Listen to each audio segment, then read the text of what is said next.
to episode 2 of the Oileánach Knits podcast. I just accidentally almost said the Fibre Tales podcast, which I guess is where my mind is right now. Yeah, welcome back. It's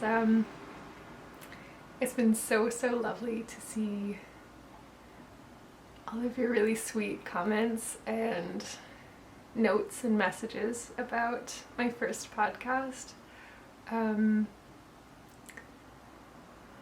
It's just the really warm welcome that people have given me, and I really appreciate that. I think I was a little unsure starting this podcast, partly because I just wasn't really sure how much more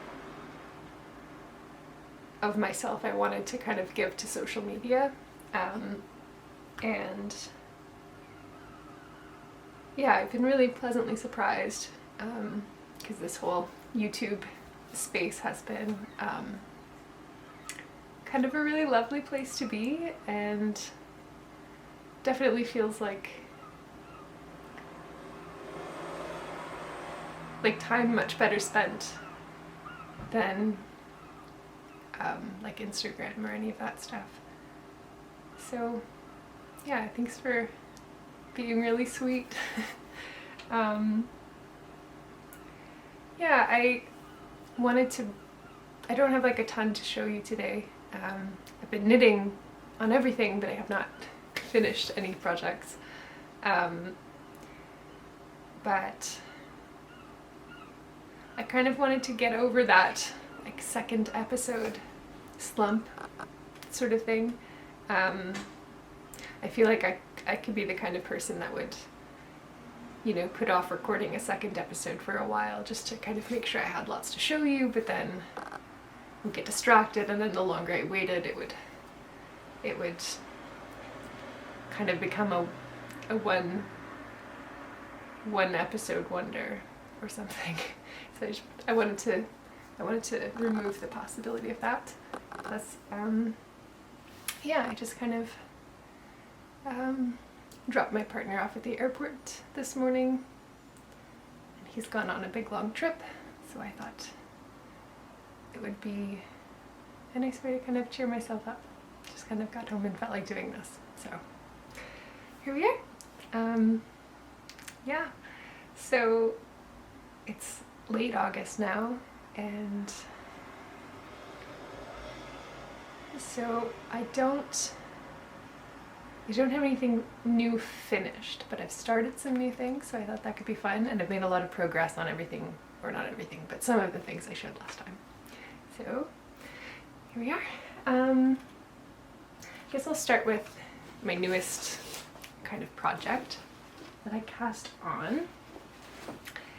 And so I posted this on Instagram a little while ago, and there's a ton of glare in my glasses. I'll just take them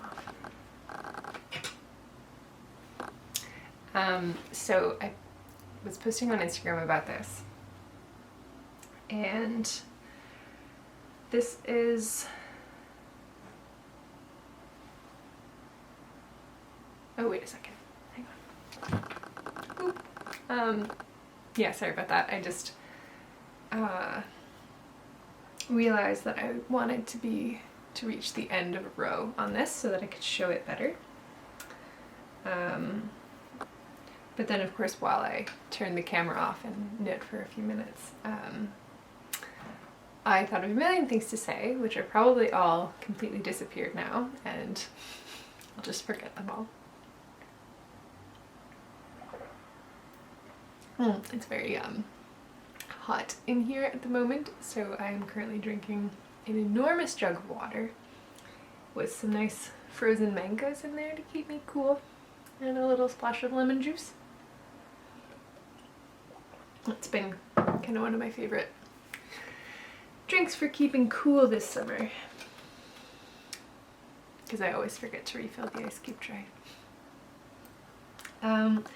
So yes, I showed this a little bit on my Instagram, and it's going to be the library shawl. It's very obviously hard to see right now. It's all bunched up because I'm knitting it on circular needles, but I'm knitting it back and forth. So let me just show you the texture of this beauty.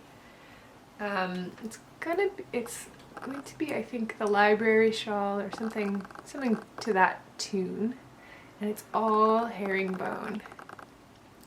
So I'm knitting this in one strand of plotilope and one strand of silk mohair. This is the oatmeal colorway, I think, and this is, oh, I don't remember, probably maybe also oat. Knitting for olive silk mohair. And it is making the loveliest texture in the world. It's like, it's so soft and squishy. I just love it. So this is intended as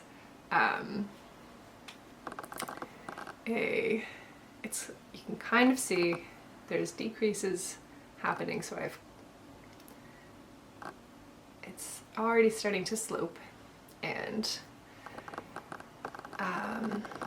it'll be like a nice big triangle blanket shawl scarf situation for cozying up with at the library this semester, because I'm going back to school and I'm terrified.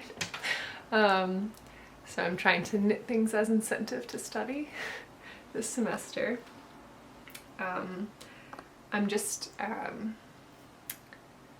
going back to finish my undergrad, which I never finished because I had a large tendency, and by tendency I mean an ADHD tendency, to drop out to pursue whatever my chosen project was at the time.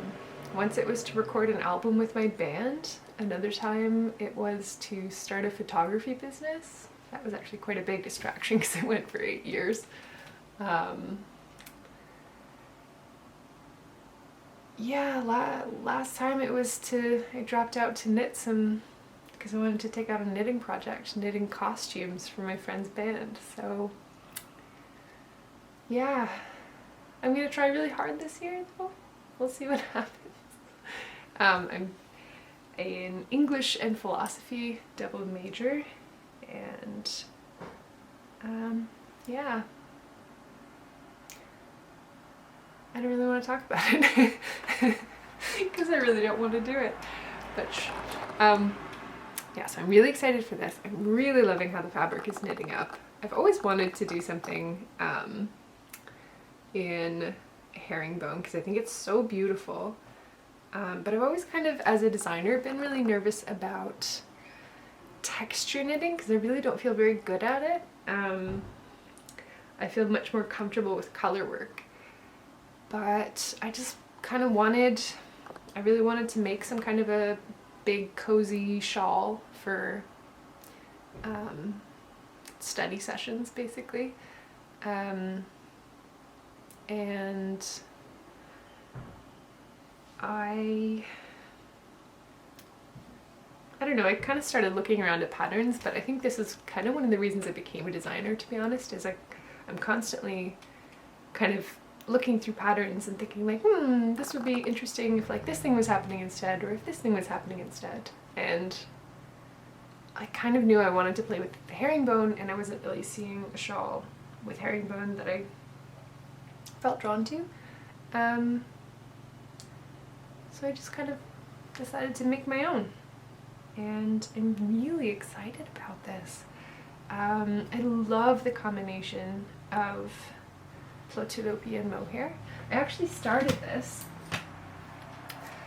I didn't get very far, but I started this with 2 strands of the plotilope,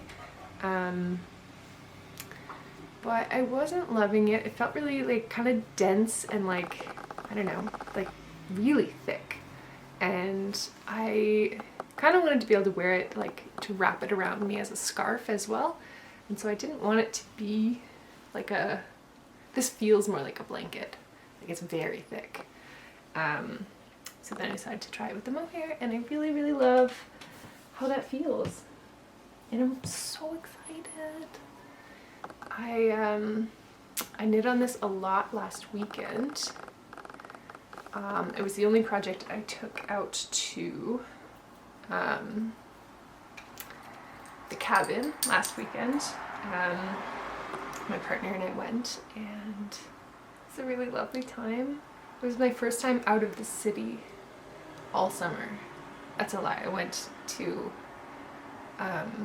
the literary festival last month, but still, that's 6 weeks ago. That's a long time to be in the city for me. I like to get out of the city as often as possible and get into the woods. It's really nice. We went for lots of hikes, and it rained a fair bit, so we had lots of little wood stove fires, and we made some really cool snacks. We're both like kind of lazy when it comes to cooking, but every now and then we'll really just go all out. So he made handmade gnocchi one night that we had with some chanterelle mushrooms that we had foraged. And what was the other really wild thing?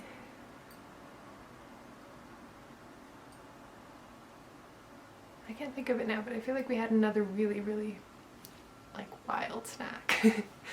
I'm very passionate about snacks. Yeah, and we went, we also got to go up around, if you're familiar with Newfoundland, the Bonavista Peninsula is like where the cabin is, and there's a lot of like really interesting art activity happening out on the Bonavista Peninsula. So we got to go out to Port Union, and our friend Mike Flaherty, who's a potter of Wild Cove Pottery, he was doing a wood firing. So he has a wood kiln that he will do these, like, he has to do like a 24-hour firing and keep like a consistent temperature for 24 hours, which is wild. So I've always kind of wanted to go and visit him while he's doing it. And this, I didn't buy this this weekend, but this is one of his mugs that I've bought from one of his wood firings before. And it's gorgeous, I just love it. So I'll leave a little link if you're interested in checking out his ceramics.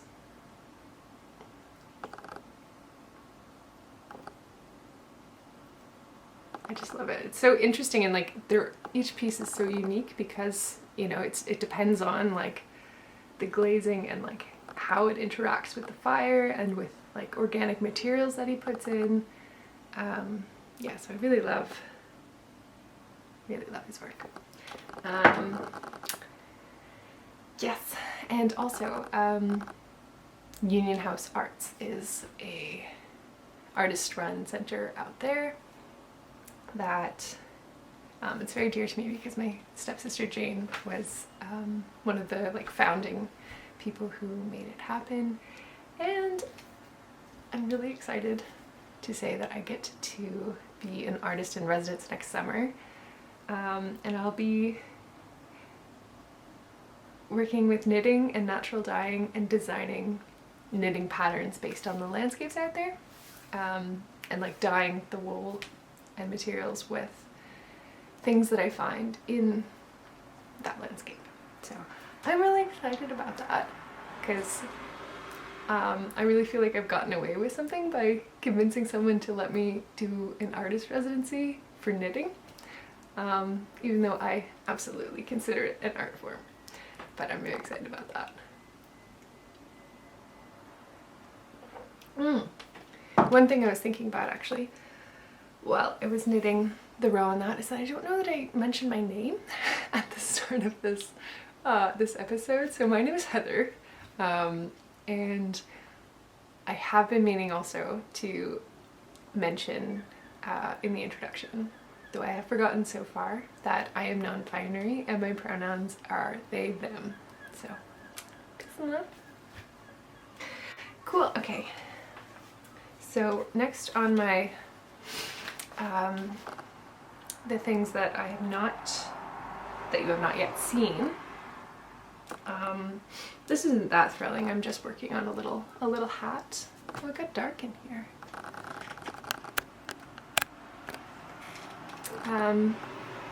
Yeah, this is just a little hat that I am working on.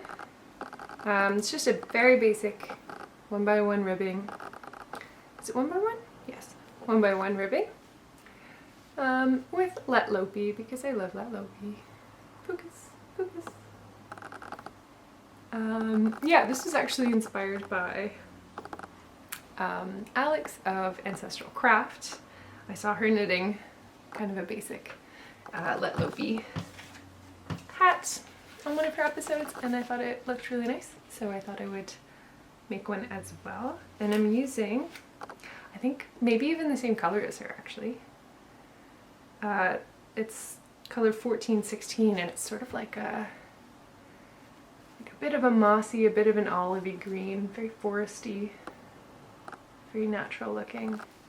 And I really love that. And I haven't actually knit very many green things because I've mostly knit things that are like natural sheep colors. So I thought it would be a really fun time to make a little forest nymph hat. So I'm excited. It's probably not showing up well. It got really dark in here all of a sudden. Maybe I'll fix that. Yeah, so I'm excited for that, but I honestly I haven't put a ton of time into this because I won't be needing it for quite some time. So that was sort of a project that I started, but I'm not in any real rush to finish. Maybe next I will show you a project that I can't show you. So I recently had my first ever design accepted for publication by someone I really respect and admire, and it's really exciting for me. This has sort of been a little dream of mine ever since I started this knitting journey. And it's currently in testing, and it will be out for you next spring. I'll show you the color situation. So this will not be the actual official colors because I mean, I'm just using, this is Jamieson's Shell and Spindrift, which isn't necessarily appropriate for the project, but just kind of like the coloring I wanted to use to make the swatch. But I'm really excited about it, and I'm really hoping, so we're still in talks trying to figure out what yarn will be used for the project and the sample, but currently talking to someone whose yarn I adore, and I really, really hope that works out. Yeah, here's my little mysterious sneaky thing. What to show you next? So I guess the only other two things that I've put time into, I've made it quite a ways since I last spoke to you. I guess I'll show you this one first. This one is the closest to being finished, which is really exciting. So this is my little caribou cardigan, and I have joined everybody up and started on the color work yoke,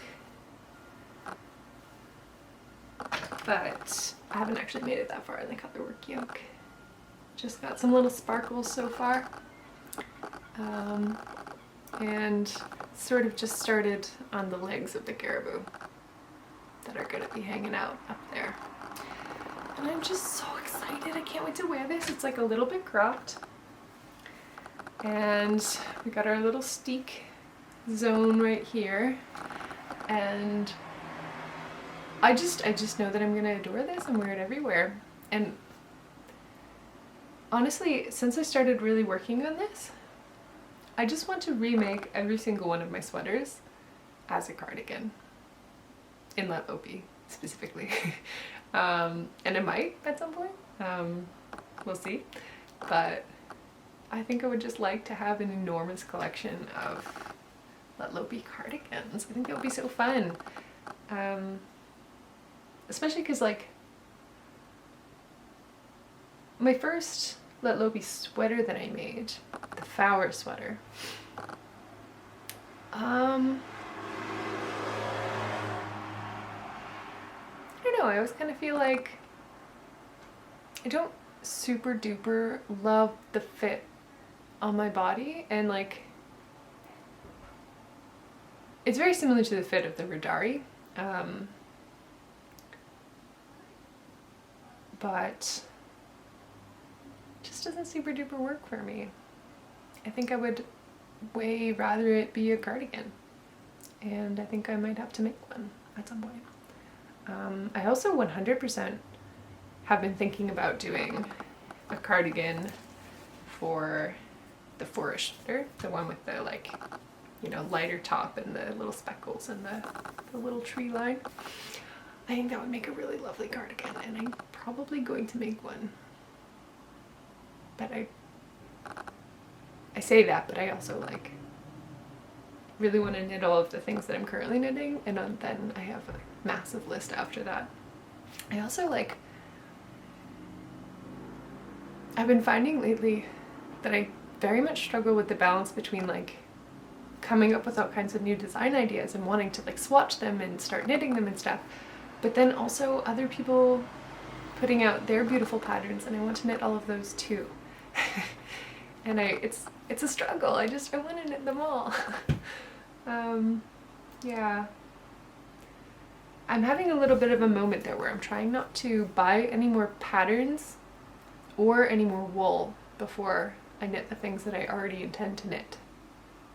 Or at least before, like, because I feel like I buy gorgeous patterns as soon as they come out all the time, but then like I still haven't even finished the first, you know, set of patterns that I bought. So that's a new little potential thing that I'm probably going to, like, I'm not very good at rules or like arbitrary impositions like that, so I'm probably just gonna do what I want, but it's a nice thing to think about. Oh yes, I forgot about the best part about this cardigan right now. So I finally bought the buttons for it, and they're beautiful. So I got this sweet little package from Avocado Stitches on Etsy, and you open it up, and inside there's these beautiful wooden buttons, and oh, I think they're just stunning. I think it was definitely always going to be a wooden button situation for that sweater.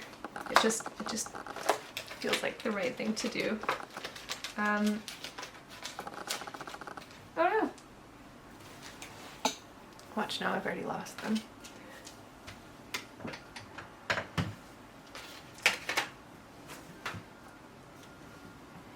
So I just want to show you how sweet these are. Oh, it's never going to focus.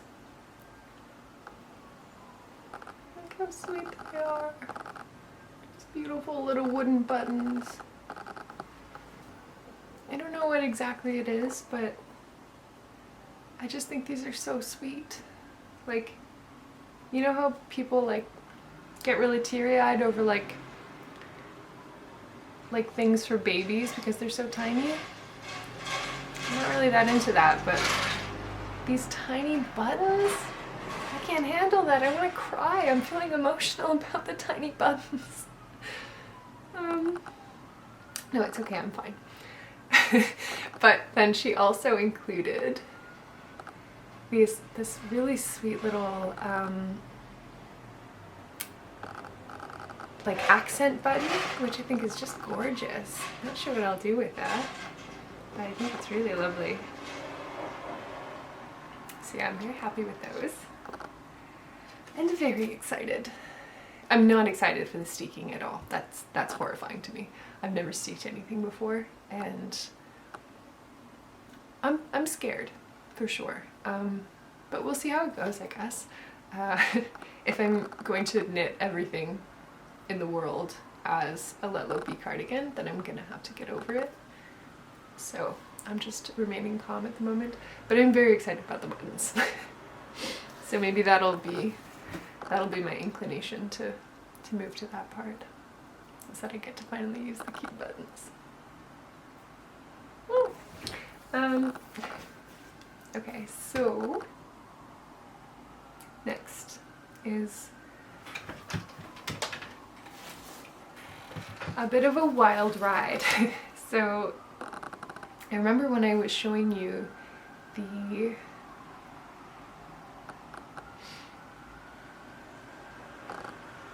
I've lost my train of thought.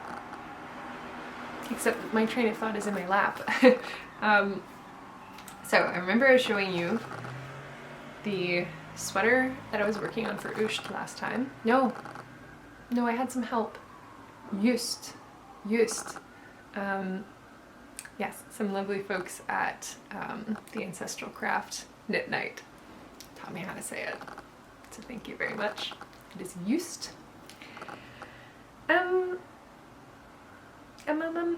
Yes, so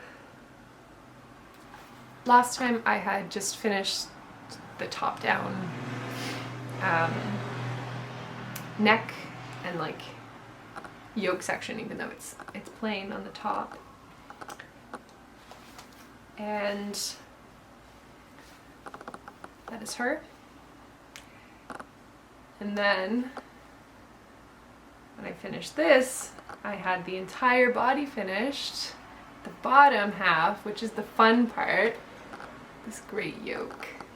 Or not yoke, but the fun color work, which I really love. Really love it, and it kind of represents shorelines and kind of the shoreline is the shared aspect of islands. And I really love it, and I love how this turned out, but there were several things wrong. One thing that was wrong was that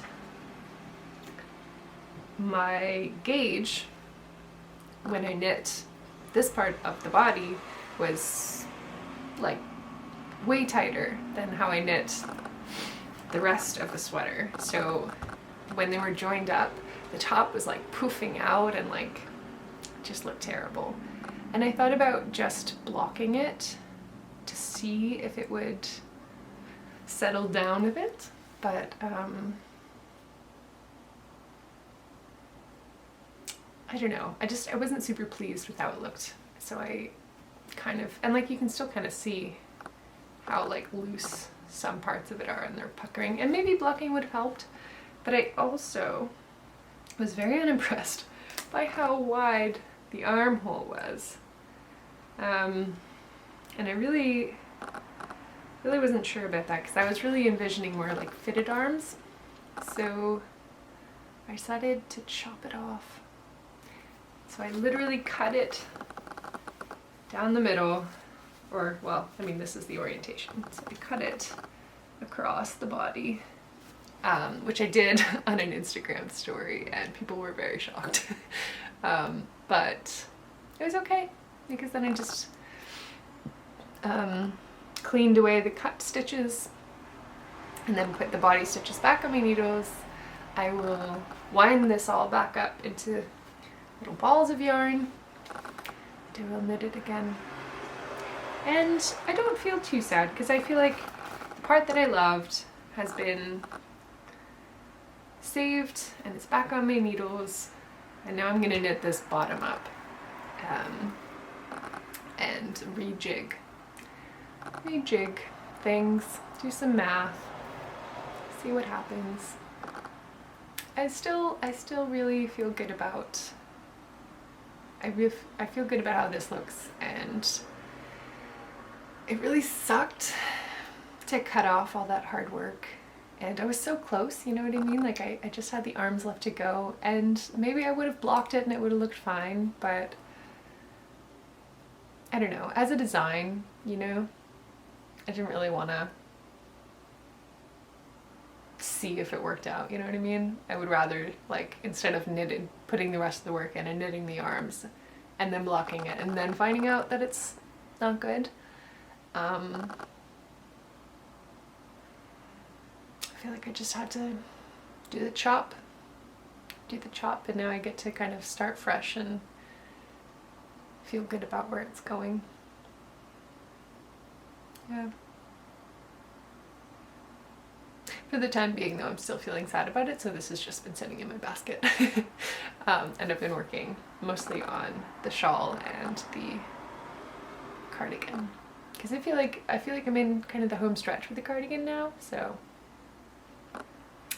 even though it's gonna be too hot to wear it for quite some time, I just really want it. Yeah. So that's kind of where all my knitting is at. That's really all I've been working on. I haven't touched any of my other projects. But I'm hoping that I get something finished soon. I feel like I've just kind of been like starting more things and finishing nothing. But that's just kind of how it is sometimes.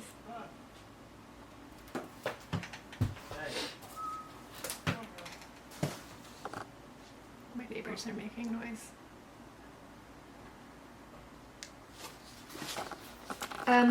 So the next thing I want to show you is my dyeing. I feel like it really didn't show up very well last time, so I took some video this morning of the dye colors, and I suppose I will show you them now. But yeah, so in terms of like how much I've dyed, I'll show you my basket. So this is the main plain skein. Main plain skein. Oh my gosh, I need to go to bed. It's just wool of the Andes from, I think, Knit Picks. Is that correct? Yes, Knit Picks. And I bought a sack of this. Actually, I've got it right here. I can show you. A couple of years ago, I bought 2 big sacks of, how many is that? 1, 2, 3, 4, 5. So 10 each. A couple years ago when I knew that I wanted to get started in this. And at the time I was really just looking for something non-superwash, no nylon, so just wool. Basically at like the most affordable price I possibly could, because, you know, it was just kind of an experiment and I don't have a lot of money, so I just kind of wanted to get started. And I don't know, it's an interesting wool. Like, it's Peruvian, 100% Peruvian Highland wool. And it's very soft. Like, it almost doesn't even feel like pure wool. It feels like there's some alpaca in there or something.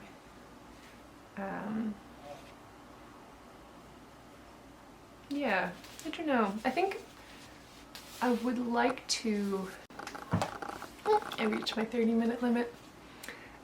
Yes, I would like to try with a more rustic yarn next time. And I would like to try and find something more local. So I know I could always use Briggs and Little, which is a rustic yarn, and it's inexpensive, and I'd like to also try over dyeing some like other sheep shades, like grays and browns and that sort of thing, and see what I can come up with. So yeah, I think that's maybe what I'll get into next summer. But for now, this is what I have. Yeah, so I'll show you what I have come up with so far. So these are all of my dyes so far. I've done quite a lot at this point. Oh wow, these smell good. Like all kinds of, you know, herbal teas basically, because that's what they've essentially been in. So I picked out a few favorites earlier and I made a little video montage of them because last time I couldn't really see them very well. I don't know. Yeah, so I've been starting to come up with some more interesting colors because very early on it was mostly just getting pale yellows and then with iron some pale green. But I've been coming up with some interesting different ones. This is definitely one of my favorites. I think I have picked this up like 6 times. Yeah, and I've been really enjoying experimenting with so first when I started I would dye like 4 or 5 of these little mini skeins. So I've been taking one of these big skeins, which is, what does it not say? 220 yards, 100 grams. So I've been taking one of those big skeins and then kind of doing them off in like these tiny, like, I don't know, maybe 20 or 30 meter skeins. So I'll get probably like 10 or so out of one of those big balls.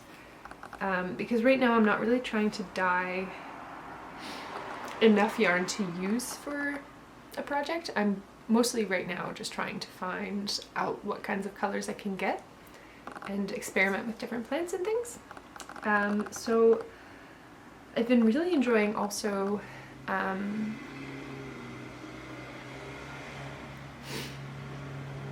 like over dyeing things.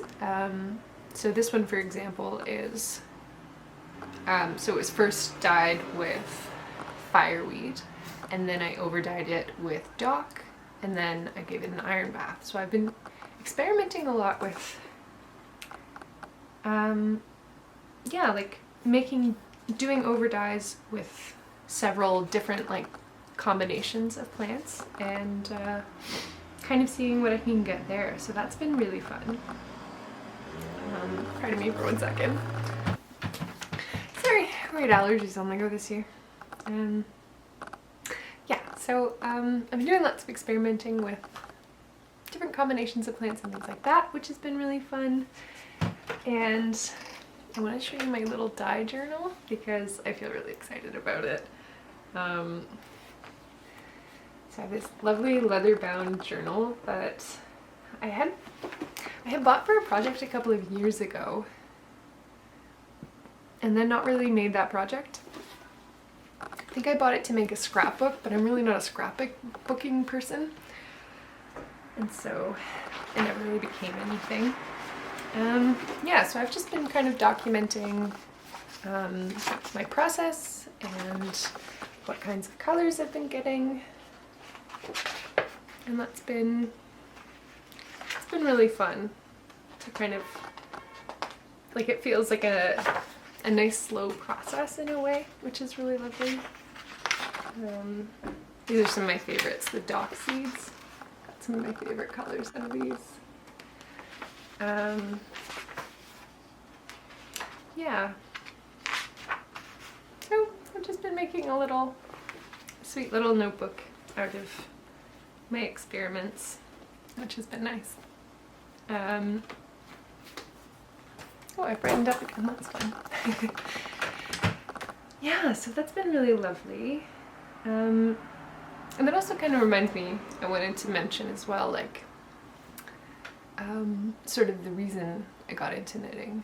I didn't really knit as a kid very much. Like, I kind of learned from family members, but it didn't feel like a fun thing. Like, it felt like a sort of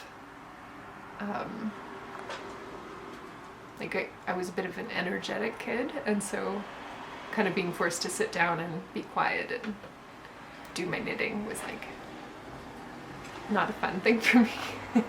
I would have much rather be playing outside or something. And so I was also never very good at it. I was always, you know, just kind of told to make like dishcloths or something and just knitting back and forth and just be holes and zigzags and all kinds of crazy things happening. Yeah, so I was not very good at it. And then, I guess about 5 years ago now, I got diagnosed with ADHD. And I don't know, I guess as part of my interest in like learning about that and learning about kind of myself and how my brain worked, I wanted to, I think around that time, you know, the notion of slow living was kind of a big thing as well. And so I wanted to kind of teach myself patience through slow practices. So I bought, what if I have it here? No, I can't see it right now, but a really lovely little book called Knitting from the North by Hilary Grant, who is from the Orkney Islands. And I just bought like, I don't know, a couple of balls of yarn and sorry, loud car. I bought a couple of balls of yarn and some vague knitting needles. I don't think I even knew what size they were at like a craft store. And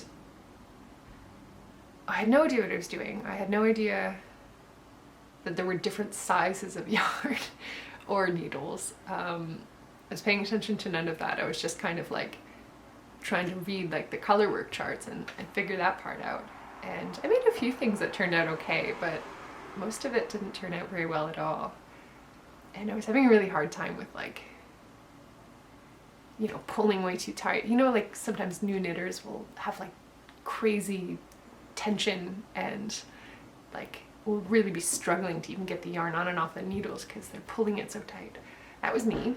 And my friend Doug, who was living away at the time, we would be having these like phone chats, and I'd have him on speakerphone and be trying to knit at the same time. And he tried to ban me from knitting because I was doing, it was just like aggravating me so much. So I'm not totally sure how I transitioned out of that phase and into the phase of like actually knowing what I was doing. Like it's kind of a mystery to me when that happened.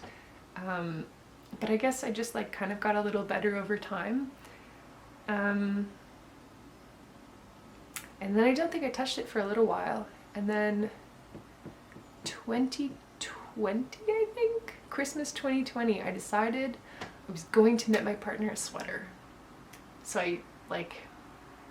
I definitely had never attempted something so wild in my life. And I decided that it would be a really nice thing to do, so I was gonna do it. And I bought the Nuna jumper pattern from the Petite Knitter and the wrong size of wool. And I got started, and it actually turned out like pretty well, even considering I had like all of the color work done in the requested like DK weight, and then I had the main part of the sweater I was knitting in worsted weight without realizing it. And it actually turned out half well, like not wearable, but you know, better than I would have expected. Yeah, and then I was immediately hooked, and I knit another one of her sweaters after that, the Snow Frost sweater, which I actually gave to my partner because it actually turned out well.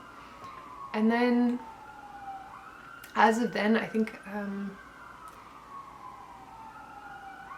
I just kind of started sketching out little ideas on some graph paper, and then suddenly I was like designing things and knitting them, and yeah, so that was really nice. And that's my little knitting journey.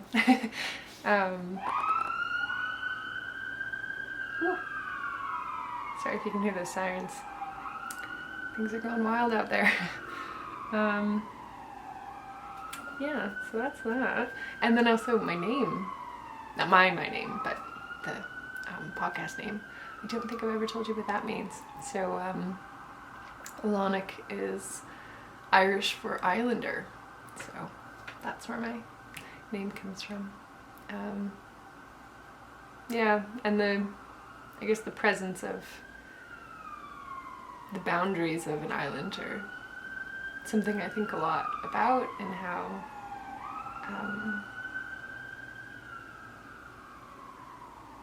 yeah, just how the physicality of the island affects life on that island. So that's that. There's one last thing I suppose I kind of wanted to share. I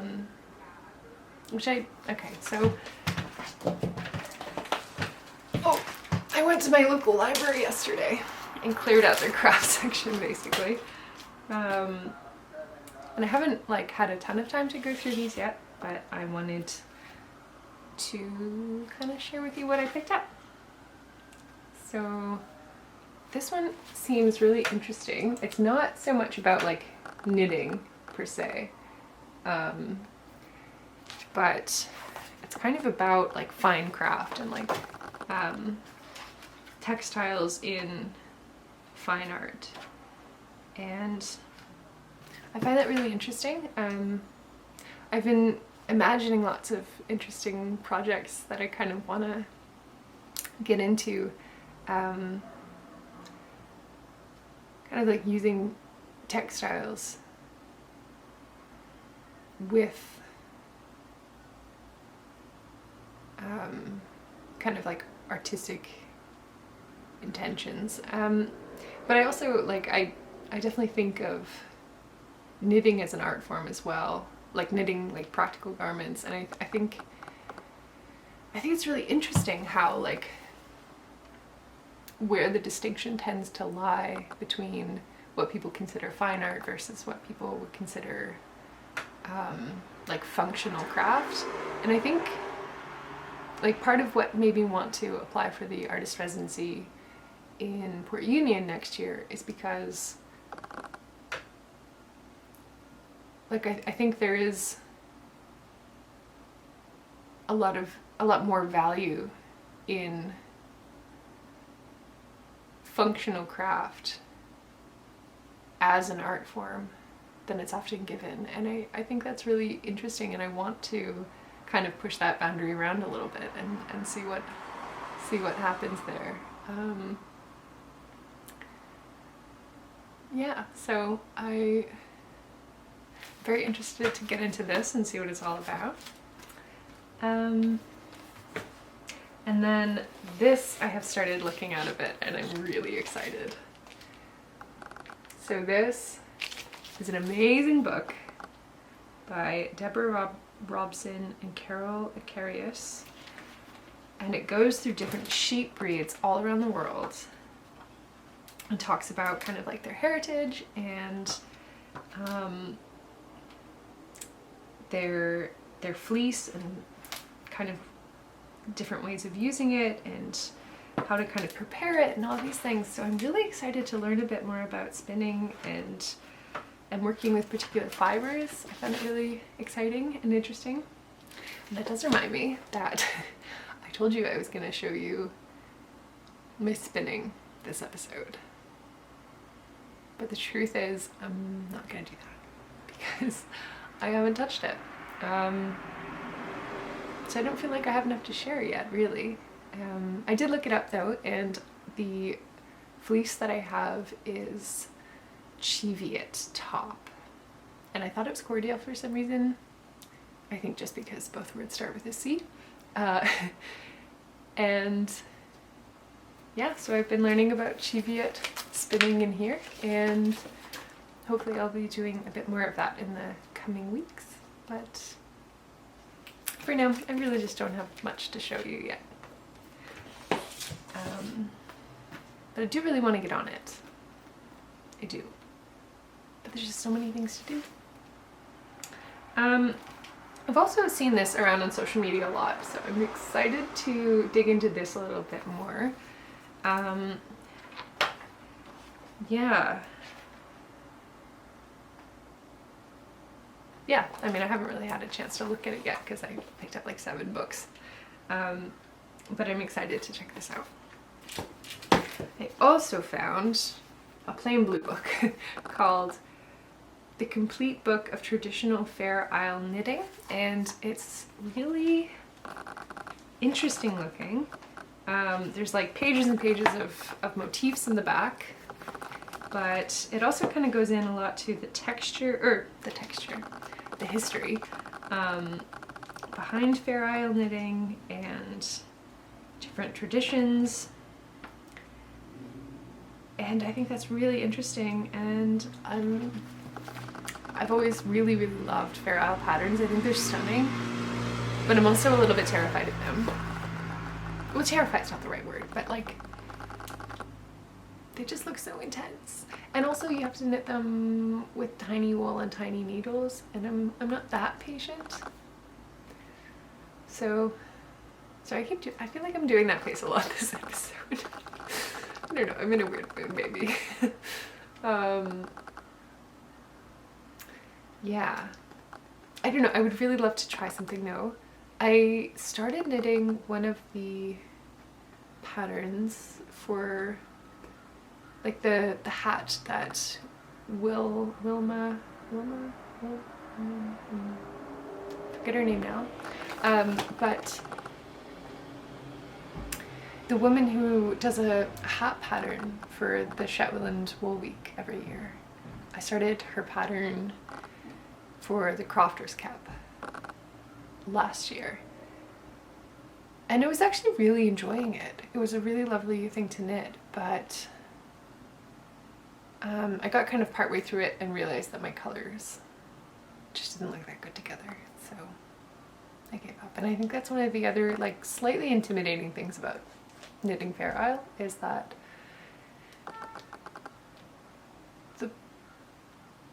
the amazing, beautiful people of Fair Isle knitting, designing have such interesting depth of color knowledge that like it's very hard to kind of go through your stash and pick out things that that would work, because even though it might seem like a good idea, then you start knitting it and you're like, no, I'm not qualified to pick out Shetland or Fair Isle colors.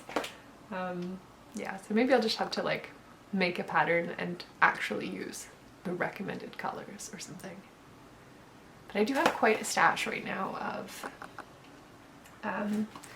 both Shetland Spindrift and Jameson Smith 2-ply jumper weight, because there's a really lovely yarn store in Carbineer, which is about an hour's drive away from me, and it's called Sea Spun Yarn and maybe coffee house, cafe, something.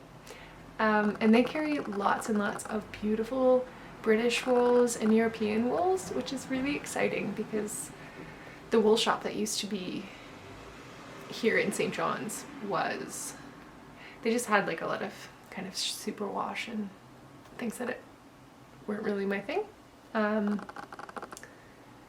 But the one that's an hour away has tons of beautiful rustic wools, and they've got a big wall of Jameson Smith on one side and Jameson's on the other side. It's very thrilling, and every time I go I pick out a little ball of something beautiful, and now I've got a big collection of them that I don't really know what I'm gonna do with, so maybe I will make a Fair Isle someday soon. I like to use them for swatching though. That's kind of like if I'm swatching out like design ideas, I like to use them, because then I make a little tiny swatch just to kind of see what's going on, and that's fun. And maybe I'll use them for some socks too, like if I pair it with mohair. You know. And my other thing that I picked up is a Basketry book, just because sometimes it's fun to kind of, I don't know, like look in different places for inspiration, but then also like maybe I'll make a basket, or maybe I'll, you know, read through this book and just learn about baskets or something. I don't really know, but I'm excited about the possibility of whatever might happen or what might come from having this book in my hands. So yeah, that's exciting for me. Whew. Oh,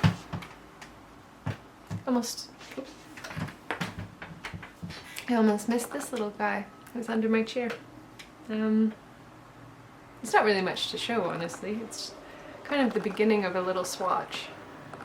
Oh, it looks so nice from here. That actually looks great from afar. But it's really just the beginnings of a swatch that I started for a pattern idea I had. And actually I've charted the whole pattern out, and it's like, it's kind of ambitious, and I'm not really sure how it's gonna go, because it's like a really wide pattern that I think, like, in order to grade that color work pattern, I'd have to, I don't know exactly what I'd be able to do. Like, I'd have to change the spacing within the pattern in order to grade it for sizes, which is interesting. But I'm knitting it in a really tiny wool so that it wouldn't be like a huge size difference. And my plan for this, I don't know if I should share that kind of thing, but I kind of feel like it, so here we go. My plan for this is I'm gonna make, it's not much to go on, it's only like the tiniest little swatch, and it's like a really big pattern, but I want to make a sweater vest. Oh my god, I did it again. Weird. I've been really wanting to make a sweater vest for a while, and I almost made, I did that thing I always do where I want to make something, I buy the pattern, I look at it and I go, that's not totally what I want. So I bought a pattern for a plain sweater vest from Petite Knit. Not Petite Knitter, Petite Knit. Like, they're such vastly different people and aesthetics and designers, but the name still gets me.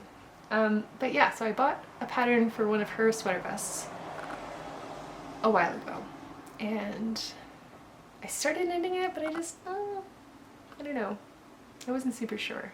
And then I decided I really wanted a colorwork sweater vest, and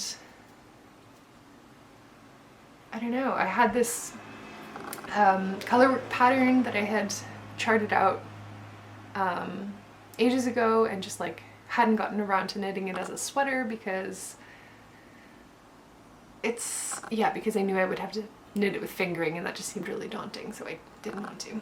So I then decided that I'm gonna knit it as a sweater vest, and I'm thrilled and I cannot wait. And that's what that's gonna be. So it's probably gonna take me quite a while to finish all my works in progress at the moment and get to future designs, but that's what's gonna come, and I'm really pumped about it. Gosh, okay. I think that's kind of all I have to share for right now.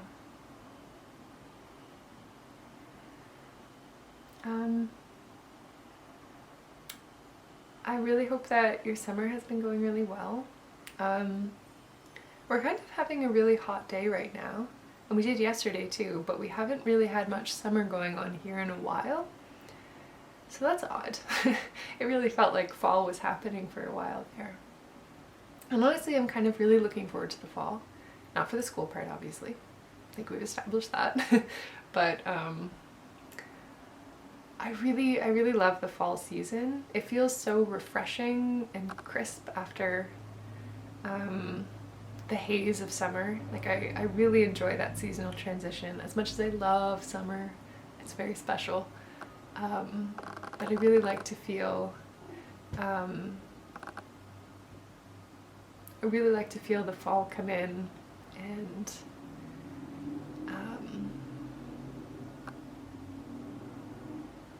I feel like it's a really important kind of inward time for me to kind of,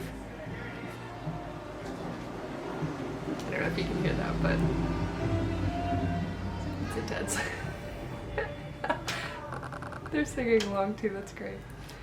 I can't take myself seriously while this is happening. Yeah, I find the fall a really nice kind of moment of pause and rest after the heat of the summer and the like adventure of the summer. And I like to have that little moment of retreat and read some books and make some pie and some soup and go for cooler hikes. I always find it a really creative time, so I'm really looking forward to that.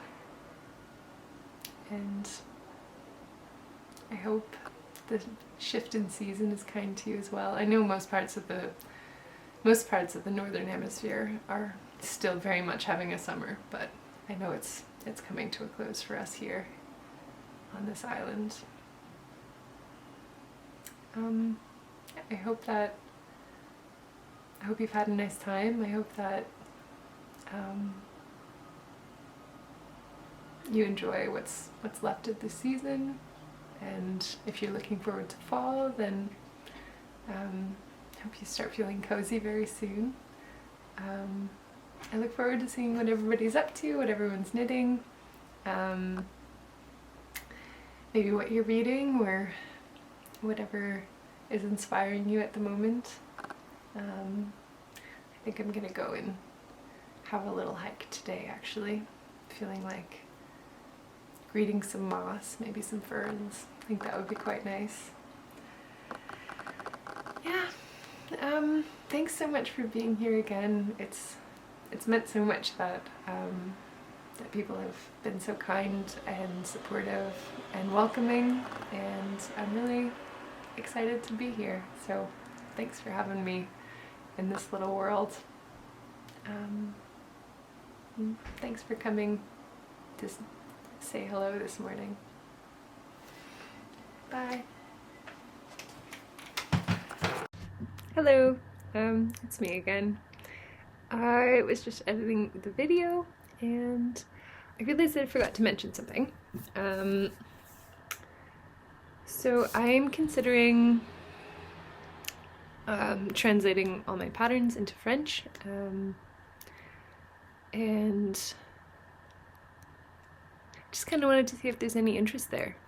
It would, it'd take a while, so I'd rather kind of, like, if people aren't necessarily interested, I'd rather just kind of keep making more designs and patterns, but if there's interest, I would potentially do that. So, s'il y a quelqu'un qui veut des patrons en français, je peux le faire, alors m'envoyer un message. See ya.